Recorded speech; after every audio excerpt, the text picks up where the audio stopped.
2 oktyabr 2025 yil kechasi unutilmas bo'ladi. Soat 17 da Mening yurtim kanalida Iffat serialining 4-mavsumining 2-seriyasi chiqadi. Bu epizod dramatizmga tolib, sevgi xiyonatga qarshi kurashadi, sadoqat esa og'ir sinovlardan o'tadi. Oh, muhabbat sinovlari. Kamron va Shirinning taqdiri, kutilmagan zarbalar va mashaqqatli yo'l. Ularning rishtasi qanchalik mustahkam. Ssenariychilar intrigani mohirona yozib, yurakni tezlashtiradi. Kamron, otinli kozli ritsar, Shirin uchun dunyoni o'zgartirishga tayyor, u esa noziklik va matonat timsoli.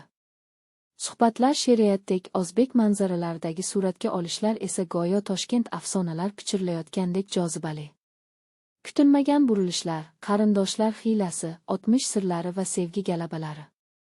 Iffat, his-tuyg'ular ko'zgusi, har bir tomoshabin o'z hikoyasini topadi. Rejissyorlik, musiqa va aktyorlik a'lo darajada. Bu Gollivud melodramalarini soya qiladigan shoh asar.